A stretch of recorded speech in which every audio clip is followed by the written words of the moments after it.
Y'all know me, and if y'all rock with me, y'all know two things about me. One, how I feel about the nuclear family. Yeah, got into a lot of hot water about that in times in the past.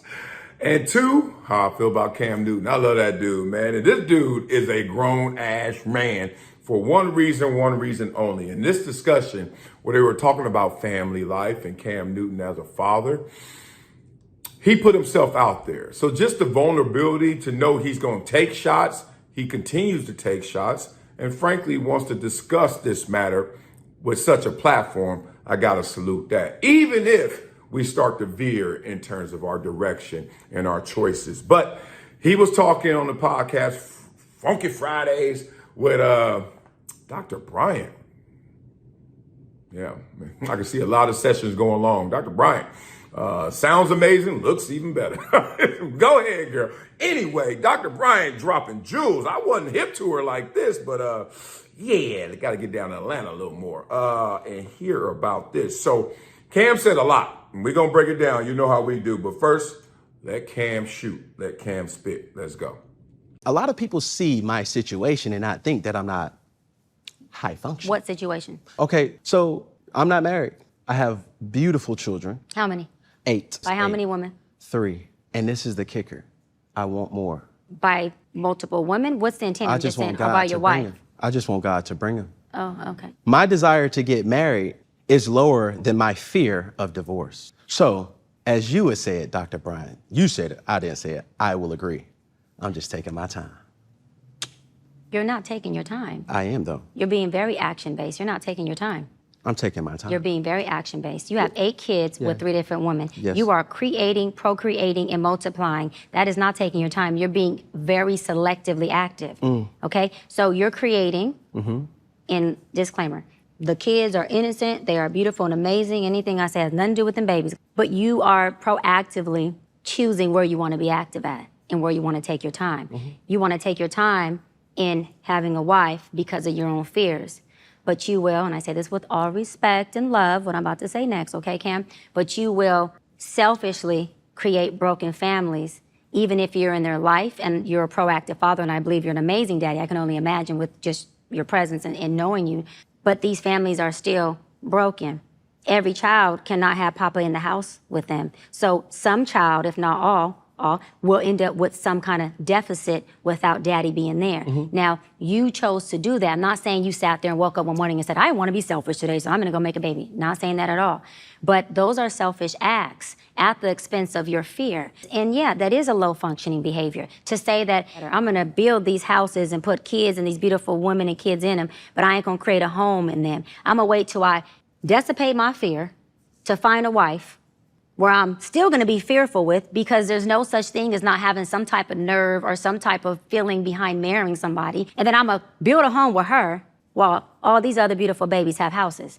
That's completely unfair and that's selfish. And so, yes, you're taking your time in this department, but you're not taking your time in this department, which means you're compartmentalizing. And compartmentalizing never works. Compartmentalizing hurts everybody involved. Everybody who's in this box and that box and this box and that box and this box. And then here you go over here trying to figure out what box you're gonna feed or entertain or do. Then you're looking outside to figure out who's your next victim to put in the box.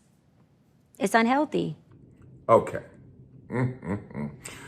All right. I heard him start off by saying the love of marriage is lower than the fear of divorce. I think he said something like that. Raise your hand if you agree with Cam. Like, who ain't sitting there saying, damn, I want this, I want that, I want that. But, and I think that's every decision we make in life. And now every decision we make in life doesn't have the consequences of marriage and divorce and family, etc. Don't have those great of consequences, but it's the same process. Like, I want to do that. I want to play football, but damn, I don't want to get hit. Well, then maybe you don't want to play football. See, in a lot of situations, it comes tightly wrapped. You know the choice that you have to make based on what you perceive as pros and cons. That's it. I want to go to Columbia, but damn, dog, I want to play big time football, but damn, dog, I want people to perceive me as intelligent, but damn, dog, I want to go where all the... So, Cam in this situation starts off like we all start off, But then he takes a different road, it seems like, with having 8 children by 3 different mothers. Now, I am a baby daddy, so I understand that, not to that degree, didn't multiply it like that, but still, I have a baby mother. I have a child who's not my wife, from somebody who's not my wife. Y'all get it? So I could talk on, once again, both sides. Not boxed in with this conversation. It's kind of crazy that Cam and a lot of dudes, and I'm just using Cam because he put it out there for us. It's the same conversation you have with anybody when you need someone of reference. And you always got to use celebrities or, people with platforms, because I don't know anybody else that you know like that. So we always go to someone who has platform. And I'm gonna use Cam as an example, but I'm talking to a lot of you fellas out there, including myself at a time, right? The ability to exercise the ability to be a father comes with a responsibility that a lot of people don't want by being the dad. Say it again, like to exercise that ability comes with a responsibility. And people want that ability, but they don't want that responsibility. So what does it lead to? It leads to what she was saying, selfishly creating broken families, broken homes. I remember growing up, I used to hear of someone from a broken home, and that was like terrifying. Like for real, like, oh man, you from a broken home? It meant like, oh, you are a foster kid or adopted or your parents are on drugs or something crazy, right? Like, damn. And immediately you would think of the kid like the kid is messed up or poor kid. I never thought like, oh, this kid's gonna make it, even though some did. I always thought, damn, that kid gonna have it bad. Cause I had it bad with a whole family. And you got a broken family? Oh, it's rap for you, big dog. But who am I to say it? Because you and I at the same age, same stage. But my perception, my foresight, my forecast is mine is brighter than yours, right? That was just a natural instinct. But imagine to actually have the power and the wand to create whole families, and you choose to create broken families. Like literally choose.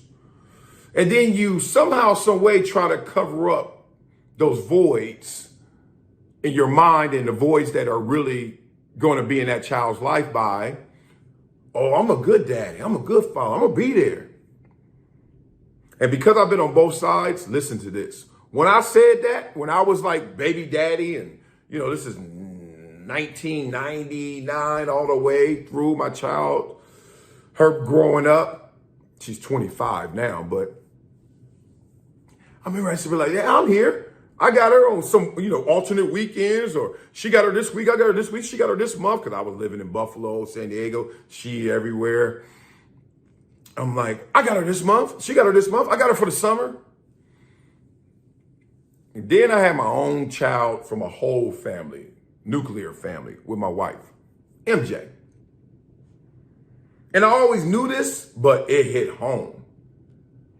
Every single day, I had a million micro decisions to make just for that boy to survive and thrive.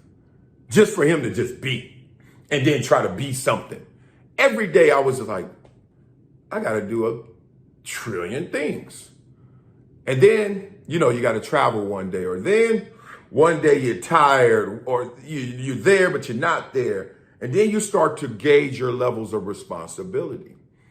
One day your grandparents come over and they got the kid and you just there with them and you letting them have their time. Whatever it may be, where you're there, then you're not there, and then you're there, but it's kind of like, all right, y'all can have y'all time. And you start to realize, oh snap, I am robbing this kid when I ain't with him. When we not connected, when we not in the same presence, we don't have the gift. Present gift. We don't have it when I'm not there. And it can happen, a broken home can come in so many different forms and variations.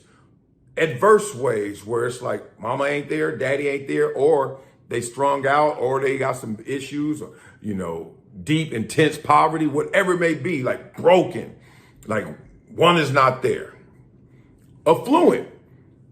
I'm the CEO, you the CEO, we both got a jet set, I'm in Japan. Oh, where are you? Oh, I'm in Thailand. And where the kid? Over there, nanny raising them.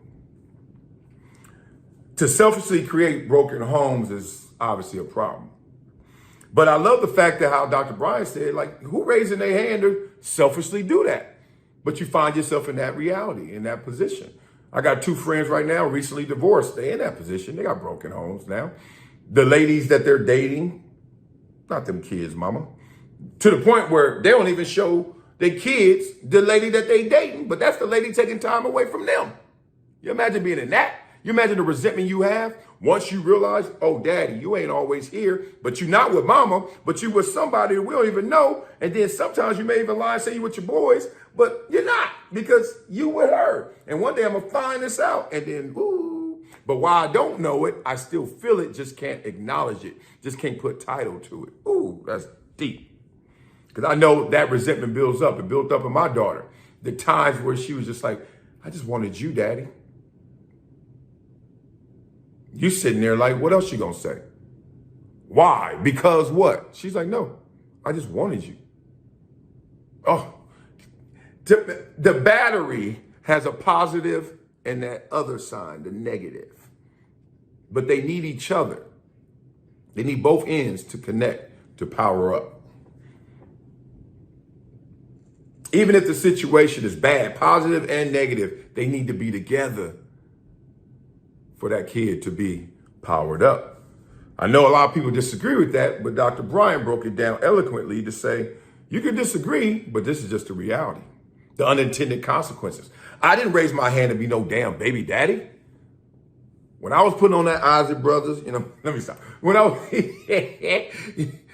come on, man. I wasn't sitting there like, yeah, I can't wait to break up with her. Oh, yeah, this is over. It happens. But when it happens,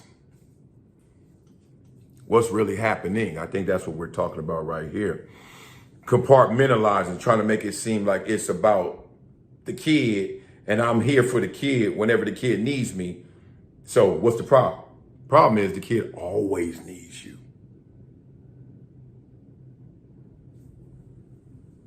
Always. And if you don't know that, come on, man, look in the mirror, slow down, grab the wall, look in the mirror and ask yourself, are you always there? Can't be. It's tough. And, for me, I was 24, so maturity was a conversation. As she pointed that out, Dr. Bryant. To me, it's maturity and making sure it's not replicated, because I never thought about the next victim. Matter of fact, I thought about the next person gonna be my wife. Ain't no way I'm going through this again. And 2 things happened. 1, I didn't go through that again. I didn't have any other baby mamas, which I was proud of, you know what I mean? Because frankly, I thought it was a mistake. Not my child, but the circumstances, the conditions. Oh, I thought it was a mistake. I said, this ain't it ever again. Oh, I hated it. Oh. Well, let me stop. And whatever came from that, I said, I'm going to be in a whole family, nuclear family. And the second thing is, it made me the best father ever.